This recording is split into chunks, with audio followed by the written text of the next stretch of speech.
Nobody's born incredible. People who do incredible things simply took the right steps. This is our journey. This is the hunt for incredible.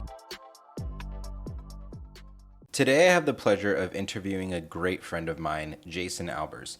Jason is the drummer of a band called Flatland Cavalry that's absolutely blowing up right now. They have over 500 million streams across platforms, 2.6 million monthly listeners on Spotify alone, 660,000 followers across platforms, 34 sold-out shows across the country. You get the idea. Now, he's the drummer of the band despite being born with only one finger on each hand, a rare condition known as monodactyly.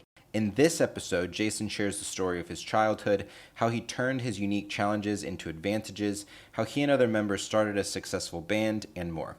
Now, this is only the first of 2 episodes where we talk about how he got to where he is. In the next episode, we talk about the philosophy and mental models of how to build teams, how to leverage your craft to make connections with people, creating steady growth for businesses in a changing industry, and much more. All right, without further ado, here's my great conversation with Jason Albers. All right, Jason, welcome to the show. Hello. Greetings, Mr. Gid. How you doing, my friend? Doing very well, man. I am so pumped about this episode. I've been so pumped about this episode for a long time. From the moment, so you and I had a phone call maybe, I don't know, it's been like 9 months ago now, where I was telling you about the show and you were like, dude, you have to do it. The name's catchy. You just got to go for it. And I was like, I need to go for it. You were on the top of my list, the short list of like epic conversations that I knew I had to prioritize. So our conversations are always so good. Your story's so good. Your mindset is so good. And so I was super stoked when we actually got the ball rolling because we recorded some episodes and we took a pause for some curveballs in life. And then now we're kicking it off again. And I was like, dude, this is it. This is the moment to get Jason on the show. And I'm so pumped. I'm just so pumped. This is going to be a really special episode for me. Yeah, absolutely, man. Thanks for having me on. Like you were saying earlier, we had that conversation, and I knew not only you had to do it, but that you were going to do it because you are that guy. But any other person after your introduction, I'd probably be a bit intimidated or scared. But dude, it's us, and I'm an open book, dude. So it is good to be talking with you. Heck yeah, same. All right, so to kick things off, I'd love to hear your background and your story. So from when you were younger, some of the challenges that you ran into growing up, and then also how you overcame that challenge, and then segueing into becoming a professional musician, and now being part of a band that's seems like you're strapped to a rocket ship, just ripping through space, going nowhere but up. Would you mind sharing your story? Yeah, totally.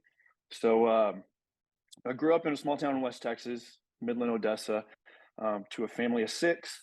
I was the youngest, so kind of was already getting all the attention growing up. And for some reason, I'm not exactly sure where the music bone hit me. I think it was mostly just my older sisters blaring whatever pop music was on in the beginning of our days going to school. So I'd always be tapping on something, just singing, humming along. It's kind of something I already do when I'm anxious in public. I'll just start whistling or humming. So somewhere, I don't know if, as they say, like behaviors are half genetic, half learned, half, nurture nature. Maybe some ancestor had, a music bone that was passed down, but it's always been something music has always been something that has done something for me, element of just entertaining me when I'm bored. Like I said, just any qualms if I'm anxious or upset. It's just kind of always been there. So it came through as a natural way. Uh, although growing up in West Texas, small town, people went into the oil field, and no one really came. No one played music in my family for a living. I just never saw it truly as a as an option, really.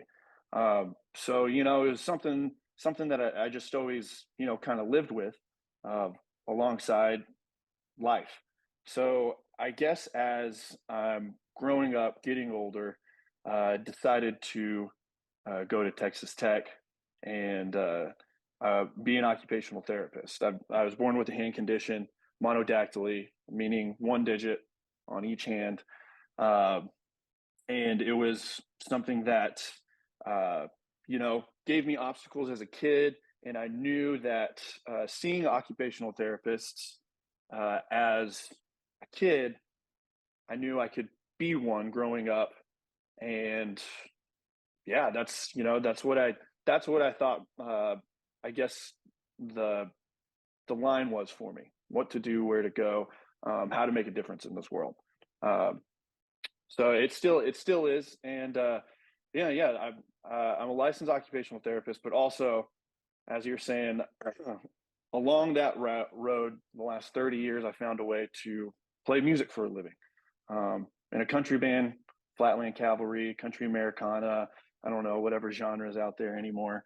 We're just kind of doing our thing. In other words, mom bought me a drum set when I was about 15 years old because she saw that I was, tapping around, just like the common narrative for every drummer, right? And she was like, one condition, hey, just don't play it while I'm home, please. Well, actually, dad said that. Mom loved it. Um, so being the new kid in this certain junior high, I met a friend, Cleto Cordero, who also got a guitar. I think his story, he happened to be Catholic, and for Lent, they gave up TV. So his parents got him a guitar, and he just started, Oh wow. chucking away at it.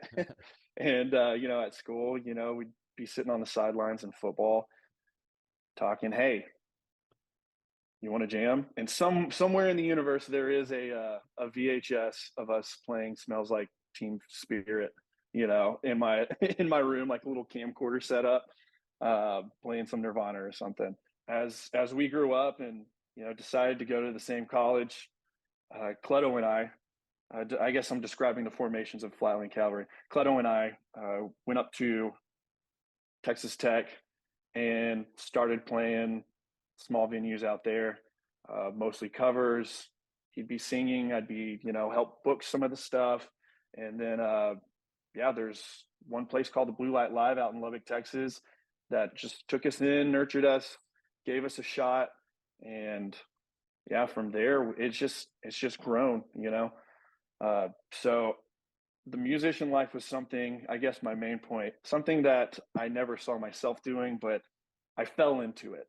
And there was plenty of times where I was asking, okay, I know my purpose. I want to make a difference, but how am I going to do it? And, there are certain moments where, yeah, I chose to, hit the road and be a traveling musician. And I'll do some bragging on you because I know you might not do the bragging on yourself. The rocket ship that you guys are on, you just finished a stadium tour with Luke Combs. You've traveled internationally. Dylan, who's your band manager, who's also going to be on the podcast. I think I'm going to have him on next week, so I'm super stoked. Perfect. Is you have over 500 million streams collectively, 500 million streams collectively, 2.6 million monthly listeners on Spotify alone, 660,000 total followers across platforms, and 34 sold out shows across the country just this year. And there are still more to come. Those stats are absolutely phenomenal. And the numbers are only growing. Like this isn't the peak. This is just the beginning of a massive incline. And that's amazing. A big question that I have for you, and something that we've touched on a bit in the past, is what did your first steps towards like being a musician publicly look like? Because there's always that Genesis story, right, where you have to overcome discomfort in order to actually get that thing that you're looking for. And a lot of people, they don't take that step for discomfort because they don't want to look foolish in front of people, or they're worried that they might embarrass themselves or whatever it looks like.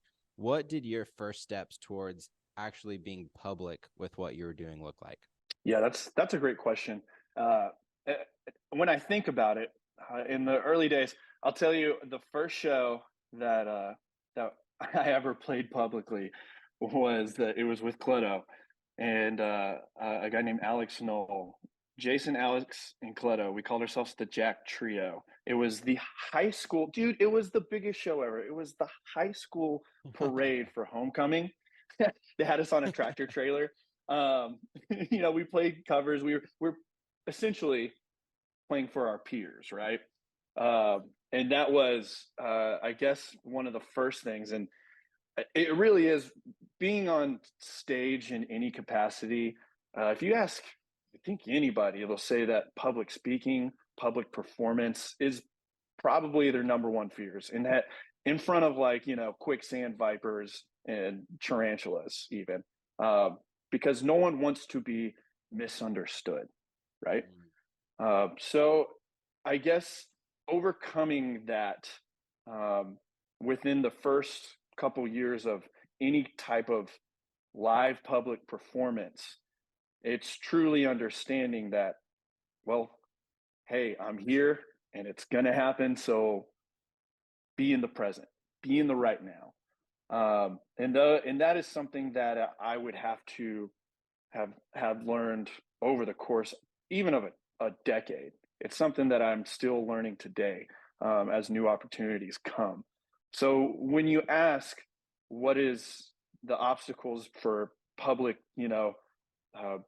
performance or anything like that, I think it's relying on what your practice, anything like that, but also trusting yourself and just knowing, just taking that deep breath, be in the present, because half the time you can think of, oh no, I just messed up, and this is part of life too, right? Oh, in the past, I just messed up, or hey, I've got this part of the song that's really hard. Am I going to be able to do it? Or such as in life, hey, I've got this really hard whatever next week. Am I going to be able to do it? Just no, the best moments happen right now. And I guess that was one of the hardest obstacles in the beginning, is just being here. Yeah. And not wanting to be misunderstood. Dude, I can resonate with that so much. I was actually going on a run this morning, and it dawned on me, you plan multiple steps ahead, but when it comes to taking action, it's important to just focus on one step at a time. Oftentimes people, they see the giant mountain and they think, well, that's too big, I don't want to climb it. Or they look at an obstacle along the way and they think that's too big to overcome, or it's too uncomfortable to overcome. Like cold showers. You and I are big fans of cold showers and breath work. Oftentimes people don't want to take cold showers because it's uncomfortable, but you don't need to focus on the cold shower. You just need to focus on turning the knob. Or if you want to go for a run because you know that it's good for you, but deep down you're like, I really am not in the mood. Don't focus on the run. Focus on putting your shoes on and walk out the door. Or posting content. I've been talking to a lot of people about posting content lately, because they've been messaging me and like, hey, your content's cool. I've always wanted to post content. And like we were talking about 5 minutes before the call, I'm always pushing people to say, well, why don't you post? Just post. Like, if that's something that you actually feel like would be valuable to do in your life, then don't worry about what other people think. And oftentimes they'll give me that feedback and say, I don't want to look foolish, or I don't want to be embarrassed. And I always tell them, don't think about what people are going to say or what they might think. Just focus on getting that post out. Like, don't think too many steps ahead. Just think about that moment. Or if you're on stage and you make a mistake, or if you're in a game and you make a mistake, don't spiral and focus on that. Just focus, what do you have to do next? Don't plan too far ahead. You've already done the planning. You already know what you need to do. Just focus on the actions that you need to take to get to the next level. Absolutely, man. You mentioned people, people don't want to look foolish. And I've got a great story about me looking foolish, all to the point of, it's a very funny story. So even if you do look foolish, you're not going to look as dumb as me within this next story.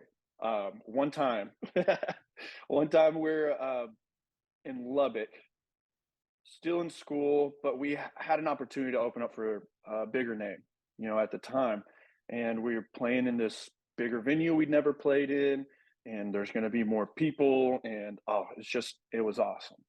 Or, just the thought of it, like, hey, all right, the cogs are moving in this thing. The hard work is paying off. So either way, I'm so focused on playing such a great show. I'm not living in the moment. May have had a couple beers to calm the nerve, but more or less, I'm not living in the moment, right?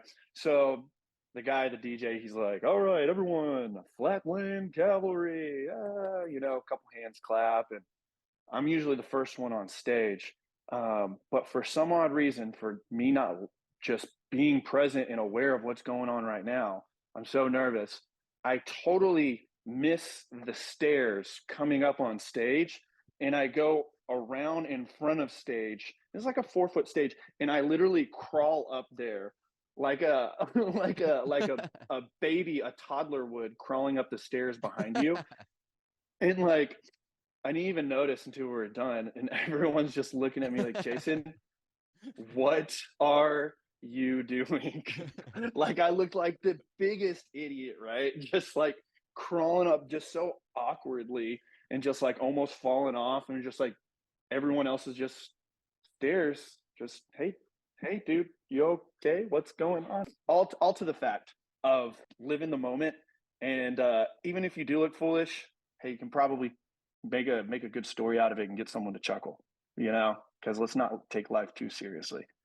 Back to your first question, what was the things that kept you going at the very first publicly playing? I didn't take it all too seriously. Also knowing that, hey, I've got a family that loves me. I've got all this stuff. Like, it was all fun in the beginning. That's the real answer. Just because it was fun. There wasn't much on the line. At the end of the day, if it went bad, I'd probably just laugh it off. You have such an excellent outlook on not taking yourself too seriously, making sure that you have good perspective to say, this isn't the end of the world. It's not a big deal. It's going to make a good story. Let's just laugh it off. How much of your attitude of being able to laugh at yourself and being laid back and not taking things or yourself too seriously, how much of that do you think is a product of growing up with monodactyly? Oh, huge! It plays a huge element. Um, Man, there would be. I mean, I don't think that I was always the tallest kid, right? I'm pretty big dude. I'm almost 6'5", 220, and I've just always been that large human from like first grade up. So like people really didn't mess with me that much. Um, but they'd come on, like a 6-year old would be asking me some pretty like crazy questions of like, hey, how do making jokes like how do you do certain things. I don't know if this is a they'd be asking me some R-rated questions, right, as like a 6-year old, right? And then I just say, oh, I get your mom to do it, haha, just like whatever. And, and more or less, people would ask, "Hey, what's going on with your hands? What's different?" It would make my blood cold because I wouldn't know what to say. It would give me that cold shock in my blood, and like it would embarrass me. And just like I feel like when it happens enough, you just get tired of that like embarrassment, and you're just like, "All right, let's not worry about the things that we cannot change." And I knew this was something that I cannot change, and now I look back, nor would I want to, because it's forged me into who I am today. But when it comes to not taking life too seriously, I'm just like, man, I'm just a dude on a rock in the middle of this ever expanding universe, that's just made a little bit differently, and like it forces you to think, what are the things that really matter? Mm. Once again, the people you love, being in the present, that's an undeniable truth. Making sure that health is wealth, you're taking care of yourself and the people around you. Otherwise, might as well have a good time. So Yeah. that's essentially what I chuck it all up to. I can relate to those forming experiences. I'm really quick to acknowledge when I'm wrong. I'm really open to feedback when I do make a mistake, because in my mind everybody makes mistakes, so I don't have to pretend like I don't make mistakes. And even Jackie, when we first started dating, like we'd be in an argument going back and forth, and then she'd make a comment and I'd immediately stop on a dime and say, "Oh, you're right." And at first she was taken aback, like, "Oh, you're clearly just over the argument." And I'd be like, "No, really, like I hadn't considered the point that you made, and now that you made it, I totally see where you're coming from. You're totally spot on." And I didn't realize until I got older that I attribute that to being the youngest of four. I was naturally always wrong. There was a 14-year difference between the first and the last. My brother, who's the next oldest, above me, is 4 years older than I am. So I was always naturally just the youngest kid with three other siblings constantly monitoring me and letting me know when I do something wrong. And so for me, I was totally comfortable with being called out when I did something wrong. And it never really dawned on me until I got older that it ended up forming me in a way that has turned out to be massively advantageous in life. Like even posting content or getting out there looking foolish, I really don't care if I look foolish because in my mind, everybody makes mistakes and does things that they're embarrassed about. And like, why does it matter if somebody sees my stuff? Like, I feel like I carry myself in the world as if people are noticing me make mistakes anyway and just being totally comfortable with it. And I think that is the beginning of wisdom is making mistakes. Not only that, but looking back, what was wrong, constructive criticism, and anything. And that's why I see you as a wise dude, strictly because, man, constructive criticism you take very well, and it doesn't, you just brush it off. And I think that's one of your superpowers, man. So kudos to you. And I identify the same way, being the youngest. There's a 12-year gap between me and the oldest, and everyone's just like, Jason, don't eat that, Jason, don't do this, don't do that. Like, don't put the fork in the electrical outlet. Like these things, it's just like, all right, cool. Hey, I appreciate you even telling me, going out of your way, Yeah, and totally. um, I think that makes you personable, and it's definitely a character trait that not many have. I appreciate that, man. I appreciate that.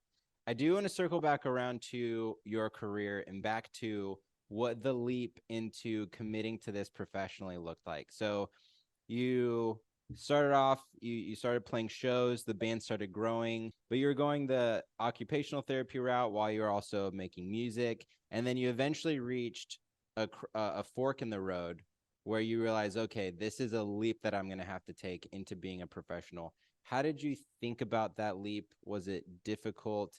And just what was your overall like mental model towards the decision that you made? In occupational therapy, it's a 6-year program that I took at Texas Tech. I'll start by, explaining exactly what occupational therapy is. Occupational therapy is a clinically trained health profession that focuses on the daily activities that we all have in life, rather that be from eating to tying your shoes, or operating a forklift, driving a car, all those things that we have are daily tasks. What OTs are trained to do is take those with injury, differences such as hand differences, and make sure that they're just able to thrive. They're able to do these daily activities. It's a purposeful and meaningful job, that hits people right when they're vulnerable, like, say, strokes are a major one, heart attacks, traumatic injuries such as car crashes or lightning strikes. It was an opportunity to be around people that have and witnessed some really hard things in life. And I wanted to uh, be able to communicate with them, those who have undergone that kind of trauma or just a life moment, and say, hey, I'm different too. Like, let me let me help you out. Let me bring that human aspect. I found, and overall, when I think about what I want to do when I leave this earth, um, what I want to do is put meaning into my relationships and bring purpose. And hopefully, that stuff is contagious. And hey, maybe that's how we make this world a better place. When I'm on my deathbed. Uh, Either way, when you're asking about how did I choose to go from OT to musicianship, I kind of had like a soft entrance into it. It was something in college that I didn't think in college when we started this it would be right here where we're at right now. You just spewed out some stats I didn't even know. That I was like, whoa, that is unreal. Just got done meeting Willie Nelson 2 days ago, playing some shows with him, and being in a stadium with Luke Combs, all this stuff. My point being is that I didn't know those opportunities would be like that. So yes, I was apprehensive, all those things. And like I said, music had always done something for me, but the thought process that I was using, more so my anchor, what is my purpose in this world? And until I found that I can have those same meaningful human to human interactions on stage, when I found out that, came to that I could do that, that's when I was okay with leaving occupational therapy, um, you know, to a second most priority. It's still something that I feel is, if I still practice it, it would really make me a more well-rounded person. Mm. Um, but I I remember talking to my mom Christmas time sometime. I'm about to graduate. She was like, "Hey, what are you gonna do?" Because at this time we were already on a bus playing some pretty great shows, making some livable money. And I was like, "Man, I don't know." And it's just really start thinking about kind of quality of life that I want. All these things. But I came to a realization as well. It doesn't matter being successful by today's standards of money and yada yada. Truly matters at being the best at something. So it doesn't matter, because if you're the best at something, then people are going to find a need for it and flock to it. And for me, what I find I'm very good at is these human to human interactions, uh, that I can give on stage, making that eye contact, people just knowing my personal story. Hey, he's overcame some obstacles. He's still smiling. At the end of the day, he's having a good time. And if that's contagious, I think that's priceless. And somewhere along the way, I found out that, yeah, this is a sustainable way to live for my own purpose and meaning in life. The mental model that I used, I could essentially say, was anchoring myself, asking myself that question: what is your purpose here on life and your meaning? And is it going to fulfill that? And the answer was yes. It is yes, still. There are so many directions to take that. Uh, Yeah, man. now comes the challenging part of having a great conversation, which is choosing which topics you will sacrifice in order to deliver on the others. Because there is so much gold in there. There's so much value in going for the thing that fulfills you deeply. And then the thing that doesn't fulfill you deeply, you subsidize it with somebody else who that task does fulfill deeply. Right. So I was just talking to somebody about this the other day, and then it also came up in a podcast with episode with Caroline Ealer that we recorded a few days ago, which was do the thing that you're great at and that you love, because that's the thing you'll be the best at, and then create a team around you of people who are the best at those things as well. Right. So even with music, like, you are not the one who's driving the bus and making sure that the sound is perfect throughout the show. There are people who love doing those things and they do them really, really well. What you love doing is playing drums and having connections with people in the crowd and with the people that you're playing with, and having this really, you're an incredibly empathetic person. And something that you have said in the past that we've talked about, which has made a really profound impact on me, is you said some people use the people to get to the music, but you use the music to get to the people, right? Which is Yeah, like some people, they just want to play music and that's what they care about. And to do that professionally, they grow a following that subsidizes their living so that they can be professional musicians. But you care about connecting with people, and the way that you do that is by being a musician. Can you elaborate on that a bit more? absolutely. Yeah, and that was something that I was figuring out within myself, within the band. Um, there was conversations of certain, just like why we're here, and you put it pretty great when we were talking about it. Some people's means are your end, and your means are their end, Dude, that's so more or good. less. It was fantastic, because I found out that, once again, like you said, I want to have that human connection. I want to encourage. I want to inspire. in whatever way that I can motivate. And I do that through music. But I've also met those who are deeply passionate about music, and that's truly all they care about, which is amazing, which I envy sometimes. But they find out they need to understand to do that for a living. There is also that human aspect of, at least in maybe live performance, and what we do quite a bit of, hey, that human connection. Without people listening to this music, you know, it's going to be hard to make a living. It's, people are buying a ticket, and that's really putting food on our table.